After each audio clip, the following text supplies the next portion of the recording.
One of the most common questions I get asked by people who want to improve their iPhone photography is which camera settings are the best. Well, today I'm going to be going through all of the camera settings on the iPhone and advising you which ones to use in which situations. Now, I want to preface this by saying that this is an iPhone 15 Pro Max that I am using, so you may not see the exact same settings that I have. If you don't see the same settings, then don't worry about it, just adjust the ones that you do have. So let's jump into the settings. So tap settings and then scroll down to camera, which is there, and here are the camera settings. So these top three are the video settings. I'm not really concerned with those in iPhone Photo Academy. I'm going to start with formats. So we're going to formats, and under camera capture, you can see high efficiency and most compatible. And Apple gives you this nice little description here as to what is going on. So most compatible is the traditional JPEG. You've likely heard of the good old-fashioned JPEG. It's an old file format, it's high quality, but it's not as efficient as the high efficiency. And this means that you get about the same image quality, but at a lower file size. So I choose high efficiency. High efficiency is also more flexible as well, meaning you can do more things with it, like store a video as part of the same file. So I recommend sticking with high efficiency in all situations, unless you're working with someone who uses an older device, maybe you're trying to send photos to them and their device can't handle the newer file format. So in that case, choose most compatible. Now let's go down to photo capture. And this is a setting that you may not see on your device, because when I'm in the 1x camera, I get the option to shoot at 24 megapixels. Now this only applies to the 1x camera, the 0.5x lens, the ultra wide lens, and the telephoto lens don't get the option to shoot 24 megapixels. This is just the main camera. And I'm going to recommend you don't get that much of a bigger file, according to Apple here. You can see underneath this description. So there is no reason to not stick with 24 megapixels. You have higher resolution photos, better for printing and zooming in later. So stick with 24 megapixels. Up next, we have one of this iPhone's most powerful camera features, which is ProRAW and resolution control. And it's one of the most powerful camera features of this iPhone for a couple of reasons. The first one is that it allows you to shoot up to 48 megapixels. And I say up to 48 because that's only available on the 1x lens. None of the other digital lenses or the physical optical lenses can shoot 48 megapixels. So just keep that in mind. And the next reason it's one of the most powerful camera features of this iPhone is ProRAW. Now, ProRAW is another image file format. Similar to the other two, it looks practically the same, except it contains a lot more data, which is brilliant for editing your photos later. So if you want to get the most from your iPhone's camera sensor and edit your photos, then I recommend shooting in ProRAW. Just keep in mind that the files are significantly larger. So let's turn on ProRAW and resolution control, and you'll see when we do, we now have this Pro default option here, but more on that in just a moment. For now, we're going to head into the iPhone's camera app, where you'll see this RAW Max with a line through it has now appeared next to live photos. And when we tap it, we are now in ProRAW at 48 megapixels. I'm just going to run you quickly through the different resolutions of the different lenses, because as I mentioned before, even though it says max, the maximum resolution of these different cameras are not the same. So 1x lens in its fullest form is 48 megapixels. But if I tap it to go to the 1.2, it's now 35 megapixels. 1.5, it's now 24 megapixels. The 2x lens is 12 megapixels at its maximum resolution. The 0.5, the ultra wide, is also 12, and so is the 5x telephoto. So those are all your maximum resolutions, but there is more, because if I tap and hold on RAW Max, I get some more formats and resolution options, and we can decipher what they are based on what their name is, based on what we now know about how they work. So we have RAW Max, as I've already explained. We have Hive Max, which is Hive at maximum resolution. We've got RAW 12, which is ProRAW at 12 megapixels, because 48 megapixels isn't always appropriate. It's not always what you want. And then we can go back to RAW Max. And just notice that if I tap on RAW Max, Live Photos comes on. I turn it on, Live Photos goes off, because you can't have both at the same time. You can't have any of the Pro formats and Live Photos at the same time.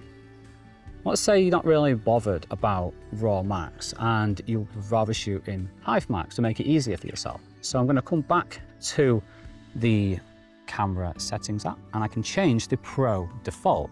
So if I want to change it to Hive Max, then I come back into the camera. Now you'll see Hive Max is the default Pro camera format.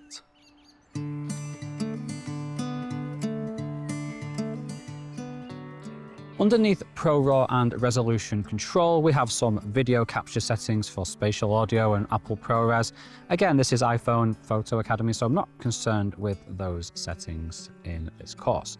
So I'm going to go back and into the main camera settings, and underneath formats, you'll see preserve settings. And what this means is this is going to save the state that the camera was in when you last had it open. For example, you can save the last camera mode you used, as opposed to it resetting back to the default, which is the photo mode. If you adjust your exposure, say down to -1, then you don't want it to reset when you reopen the camera, you can check this. Now, there's no recommendation from me here, it's really down to personal preference. I've been shooting with iPhone for a long time, and I've never actually changed any of these settings. It doesn't make a difference to the way I shoot, and it might not to you. It's all down to personal preference. Now, the next setting that concerns us is the volume up for burst, and this allows you to hold the volume up button to take a burst of photos, and that's a rapid capture of photos, just like this. So now if I hold the volume up button, I get a burst of photos, whereas if I turn this setting off, I'm going to get a video instead. Now, again, this is personal preference, how you like to shoot. Now, next are the composition settings, and I think these are my personal favorite settings because these are all about how you compose your photos. And in photography, composition just describes how things are arranged in the frame. Now, composition is extremely important for when you want to improve your iPhone photography. In my opinion, much more important than camera settings. And module 3 of this course is all about composition and mindset. I highly recommend you stick around and watch it. But for now, we have some composition settings to help you compose when you get to that part of the course. So the first one is the grid. Now, you may have heard of this grid. It's the rule of thirds grid. So if I turn it on, a grid will appear on my screen in the form of the rule of thirds. Rule of thirds divides the scene up into thirds. So I have this top third, the middle third, and the bottom third here. And I also have thirds along the vertical part of the frame as well. I can put elements of interest on these intersecting points. For example, I have this castle turret here on this third, I've got this other castle turret on this third, and then I have this line of the wall leading to the point. So that is a basic little technique for composition using the grid. So I'll go back into the camera settings, and next I can turn on the level. And just as its name suggests, this will make a level appear. So when I'm composing, if I tilt the phone like this, you can see it goes yellow when the frame is level, and it doesn't distract you too much because it does disappear once it has fulfilled its purpose. And again, this is a preference, having the level. If you do landscapes, then it's probably a good idea to have it on. I keep the grid on all the time. I can find the level a bit distracting. I personally like to do portrait photos where I rarely need the level. But if I was doing more landscapes, then I would have the level on. Next, we have a bit of an unusual setting. This is another personal preference. This is mirror the front camera. So I'm going to turn to the camera app, tap this circle button here and come into the selfie camera. Hello, everybody. So now when I take a selfie, watch the position of this logo here and the position of the background. Excuse me. So let me smile for you. And now when I review the selfie, it looks just like I just saw it. Well, for me, I don't like how my face looks here because it's mirrored, it's flipped around, and people aren't symmetrical. So when I turn this off, come back into the camera, it's still mirrored. So if I take another one, now when I look at it, it's not been mirrored. This is how I prefer my face to look, and you'll have your own personal preference.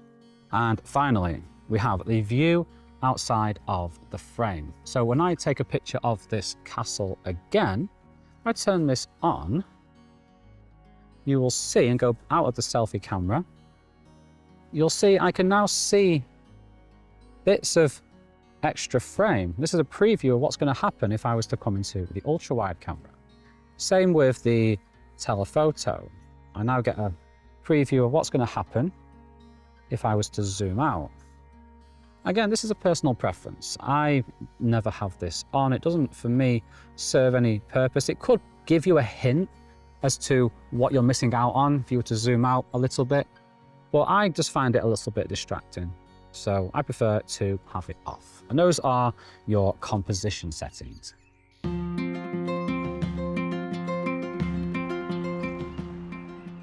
Underneath the composition settings, we have the photographic styles setting. And this allows you to add a photographic style before you launch the camera, as opposed to choosing one while you're in the camera. I much prefer choosing a photographic style when I'm already in the camera, because I can see what it's going to look like. I don't know what style I want applied to my photo before I can actually see what I'm taking a photo of. Now, just keep in mind, we now have the Pro formats in operation, and photographic styles will disappear from the hidden menu if you're in a Pro format. Whereas if I turn off my Pro format, photographic styles will appear.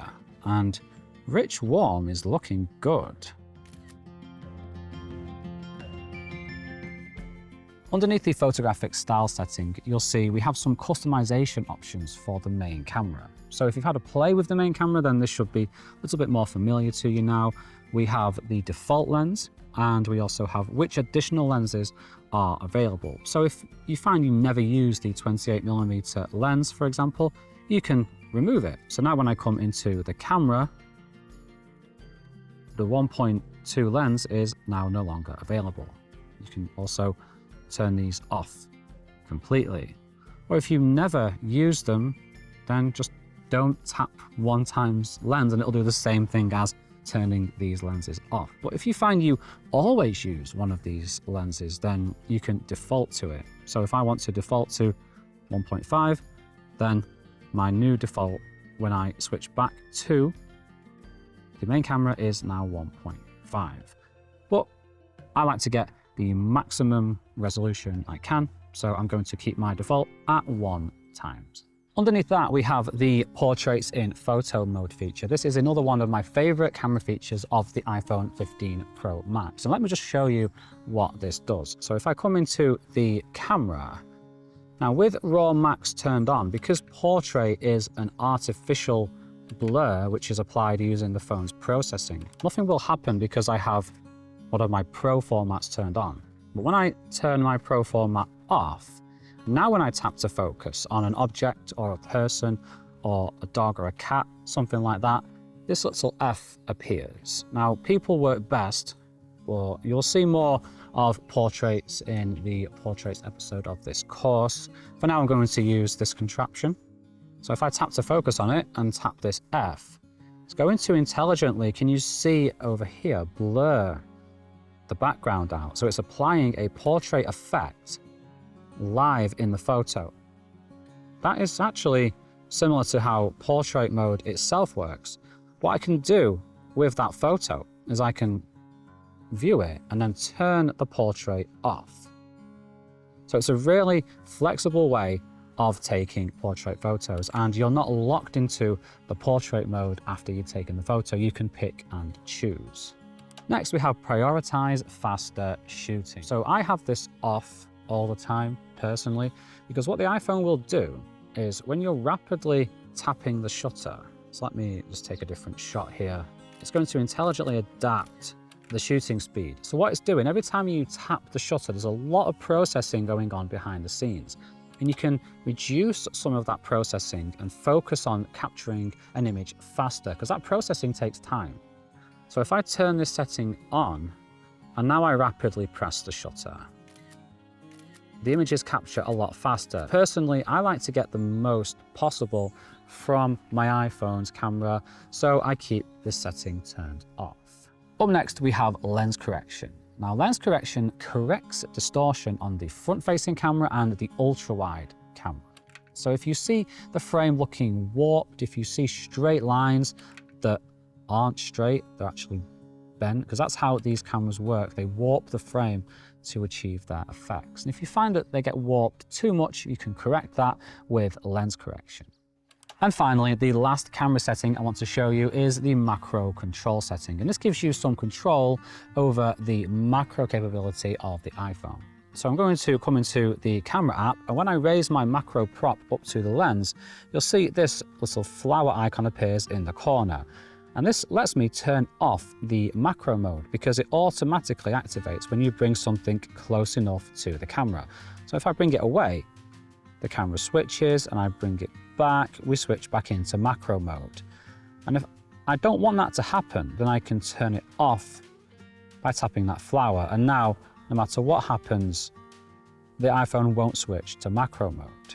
But I can remove that control by turning off this macro control setting. Now, the camera's still going to switch to macro, but I don't have the option to turn it off, which I find extremely useful. I don't see any reason why I'd want to have this setting off. I always have it turned on.